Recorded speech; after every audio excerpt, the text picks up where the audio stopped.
Et s'il vous plaît, veillez et priez. Il y a ceux qui avaient levé la main.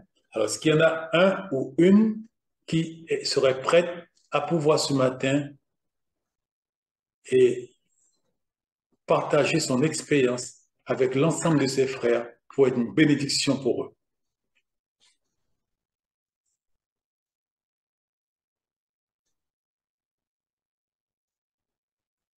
Oui, la sœur et Clara?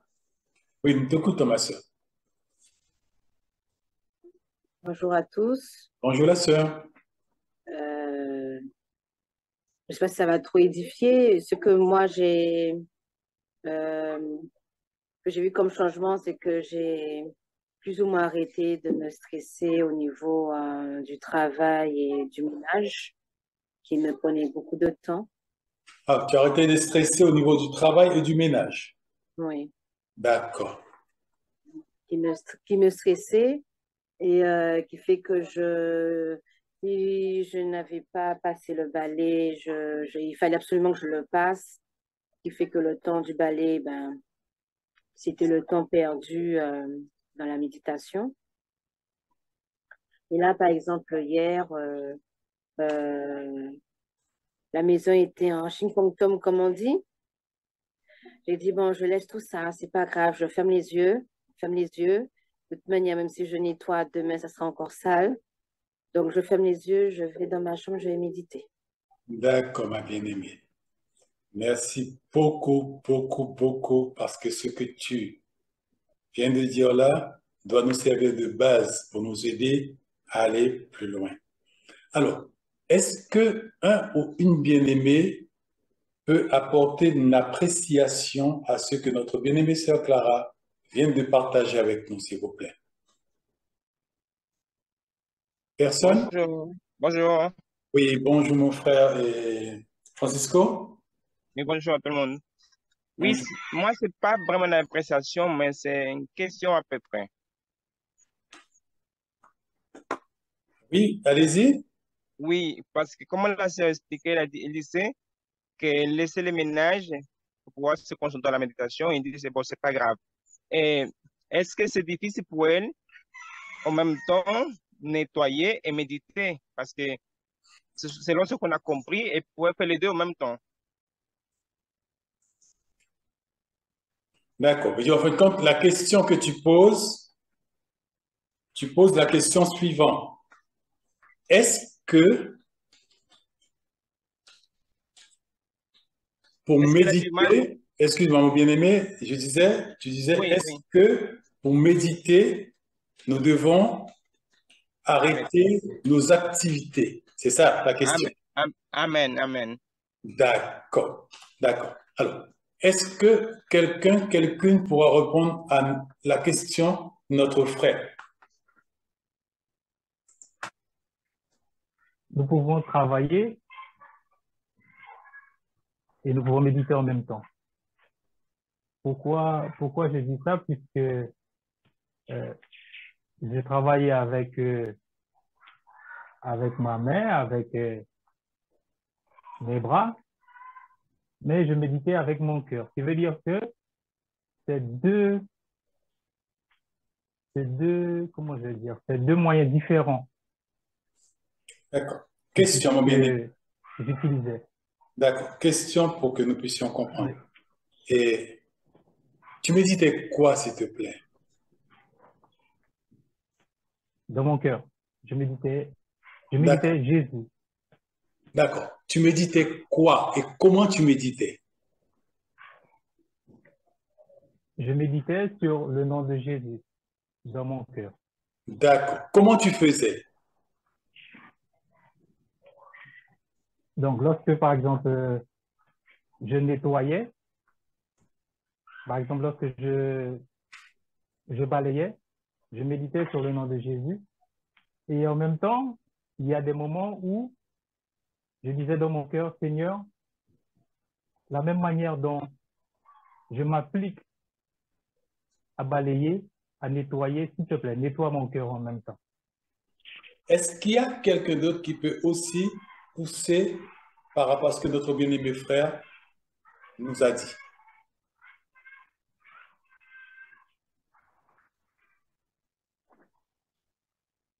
Dans la méditation. Parce que vous savez, à ce que je m'aperçois, certains bien-aimés, en fin de compte, ne savent pas vraiment c'est quoi la méditation et comment méditer. Même si ceci a été dit et redit, certains bien-aimés n'arrivent pas vraiment à capter. Je ne médite pas avec mon corps physique, c'est mon cœur qui médite. Et maintenant, qu'est-ce que je dois méditer? Alors, je vais essayer de l'exposer de la façon suivante. Tout à l'heure, j'ai dit que si nous avons l'habitude d'avoir une bonne voisine qui est une amie, et que tous les jours nous faisons des cancans sur les autres voisins et voisines dans l'entourage. J'ai dit, mais que quand tu vas aller, d'accord, ma sœur Stéphanie, j'arrive. Quand tu vas aller pour pouvoir méditer, tu ne pourras pas méditer la parole de Dieu, mais tu vas méditer les cancans que tu as fait avec la voisine. Et c'est ce que tu vas tourner et retourner, tourner et retourner dans ton cœur. Alors, pour qui elle se prend? Grand nageur. Pourquoi il me parle comme cela? Et quand tu sors de chez elle, pourquoi il me regarde comme cela? Et tu médites sur tout ça. C'est sur ça que tu médites. C'est sur ça que tu médites. C'est sur ça que tu médites. Mais tu peux aller nulle part. J'ai dit, voilà comment quelque chose peut nous bloquer pour la méditation. Mais ça, en même temps, j'ai dit, tu vas méditer les choses terrestres, destructeurs, sataniques, diaboliques. C'est ce que tu passes ou repasses dans ton cœur. Et tu seras ça. Maintenant, et qu'est-ce que je dois méditer? Mais nous sommes dans la lecture des 10 chapitres. Si vous êtes comme moi, honnêtement, je ne suis pas de ces personnes que Dieu a pu lotir avec une mémoire qui est capable de garder intellectuellement. J'arrive pas. Mais ce que je lis, je ne peux pas le mémoriser. Il est dans mon cœur. Et quand il est devant Dieu, eh bien, écoutez, on nous a dit que si le nom de Jésus seulement, nous pouvons la faire passer et repasser dans notre cœur. C'est quoi méditer? Je vais méditer à haute voix pour vous. Je médite à haute voix. Mais la méditation n'est pas à haute voix. La méditation est dans le cœur. Je médite maintenant le plus simple de ce que le frère Tibi nous a enseigné sur la méditation. Je le médite à haute voix. Écoutez bien. Jésus, Jésus, Jésus, Jésus, Jésus, Jésus. Prends plus de moi, donne-moi plus de toi. Prends plus de moi, donne-moi plus de toi. Jésus, Jésus, Jésus, Jésus. Plus de mon impureté, enlève, Seigneur. Donne-moi ta sainteté. Jésus, Jésus. Là, je suis en train de méditer à haute voix.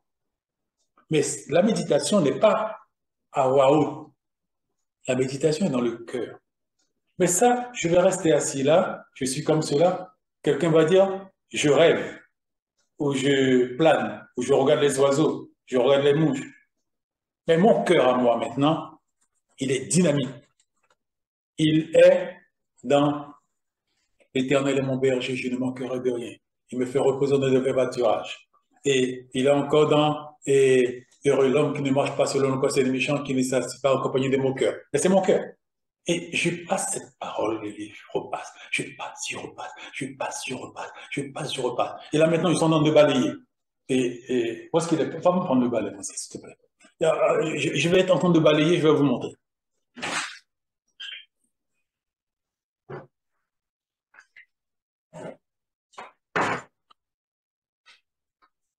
Merci beaucoup.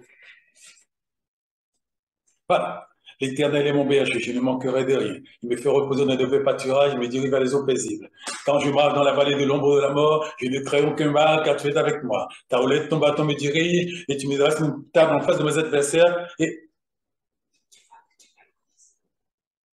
vous voyez, je suis en train de méditer. Là, je parle avec la bouche pour que je vous montre, hein, mais c'est mon cœur. Pendant que je balaye, mon cœur ne balaye pas, ma main balaye. Et là, je ne vais pas arrêter ma méditation. La méditation, c'est une affaire de cœur, c'est une affaire d'esprit. Et c'est surnaturel. C'est comme cela que la parole rentre en nous. La parole rentre en nous. Je ne peux pas vous expliquer comment elle rentre, mais c'est comme ça qu'elle rentre. Et quand elle rentre, qu'est-ce qui se passe? Qu'est-ce qui se passe? Voilà pourquoi la méditation est importante. Quand cette parole, nous la mettons à l'intérieur de nous, qu'est-ce qui se passe? Quand l'Esprit de Dieu vient sur nous, il trouve la parole. Car l'Esprit ne peut pas interagir avec notre intelligence, l'Esprit ne peut pas interagir avec notre instruction, l'Esprit ne peut pas interagir avec notre corps physique, l'Esprit interagit avec l'Esprit. La parole de Dieu est esprit. Et là, l'Esprit trouve la parole à l'intérieur de nous et le travail se fait. La transformation de notre caractère, notre contenu. L'Esprit de Dieu, quand il vient, il a besoin de trouver la parole de Dieu pour donner la vie. Rappelez-vous la création du monde, comment il a eu lieu. Dieu dit que la lumière soit, et la lumière fut. Mais avant, nous avons vu un détail important qui a été apporté. Il a dit que l'Esprit de Dieu se mouvait au-dessus des eaux. Je veux dire, l'Esprit de Dieu était là à attendre la parole. L'Esprit de Dieu était là à attendre la parole. Le Père dit que la lumière soit. L'Esprit est venu sur la parole, boum, la lumière fut. La parole de Dieu, l'Esprit de Dieu produit l'existence, produit la vie, crée. Et nous sommes appelés à devenir une nouvelle créature. Nous sommes en train d'être recréés de notre chute à Éden. Mais maintenant, je veux être assez terre à terre pour nous aider à comprendre. Maintenant, si je suis dans les sphères des choses de la terre, non, mais je pense aux choses de la terre, la réussite des choses de ce monde, l'intelligence humaine, la performance des choses terrestres. Quand l'Esprit de Dieu va venir, c'est pour cela, par le passé, dans nos églises de Pentecôte, il y avait beaucoup de bruit. Quand l'Esprit descendait, on entendait... Mais quand les chrétiens repartaient, ils étaient aussi méchants, aussi violents, aussi haineux qu'avant de venir à l'église. Et pourtant, ils disent qu'ils ont... Oh, l'Esprit est descendu aujourd'hui. Oh, l'Esprit est descendu. L'Esprit est descendu. Qu'est-ce que l'Esprit a fait? L'Esprit n'a rien fait. C'est une condamnation pour nous. L'Esprit n'a pas trouvé la parole dans le cœur. La parole était dans la tête. Je l'ai mémorisée dans la tête et je ne l'ai pas mis dans le cœur. Et seule la méditation de la parole fait descendre la parole dans notre cœur. Quand l'Esprit vient, si la parole est dans notre tête, l'Esprit ne l'utilise pas pour faire le travail, car la parole est à ce moment-là la lettre qui tue. Il est dans notre psychisme, il est dans notre mémoire physique. L'Esprit n'interagit pas avec ça.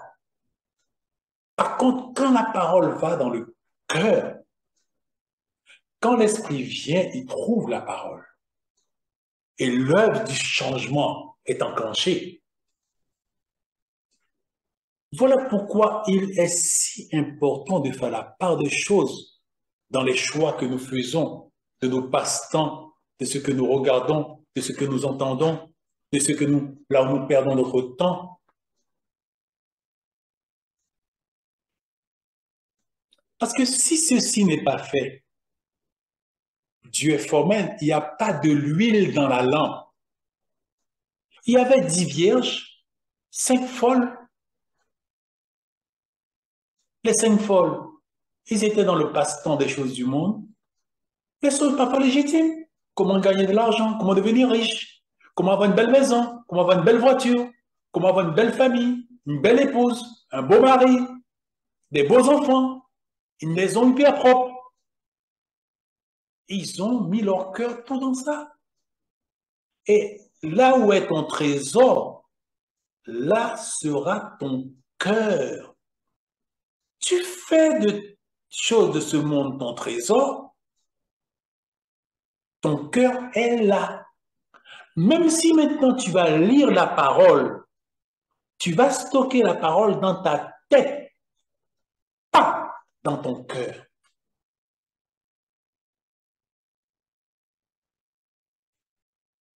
Alors, voilà. Et en fonction de ce qui occupe mon cœur, la méditation ne sera pas possible.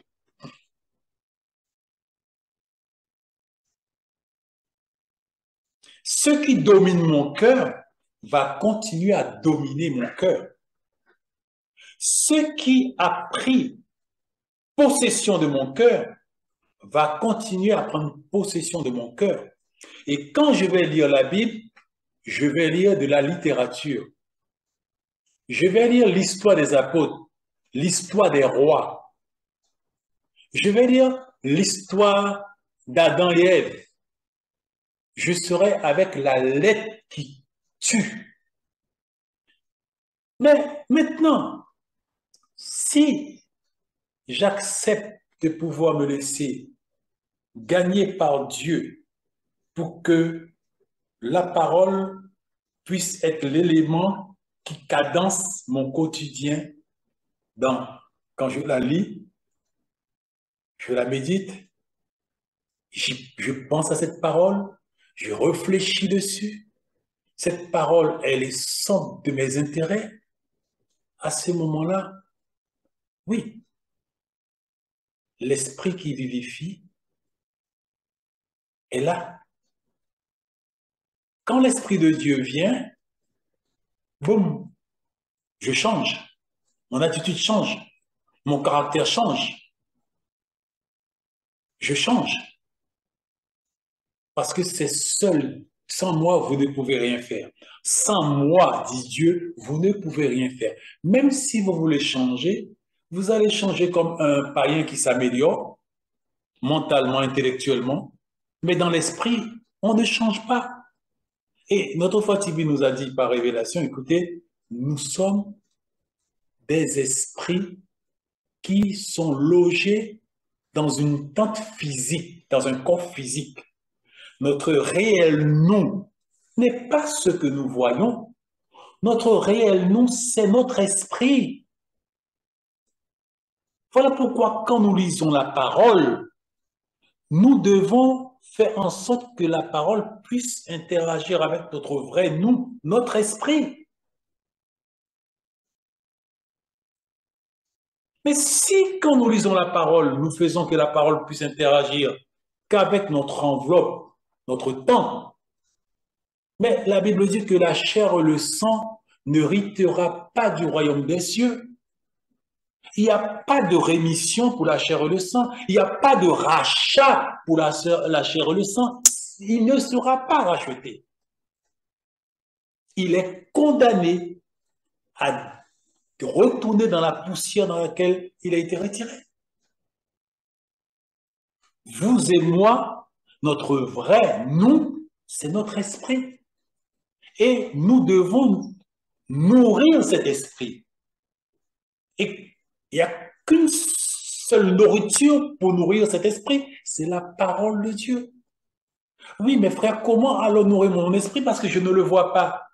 Voilà, mon bien-aimé, ma bien-aimée, par la méditation de cette parole.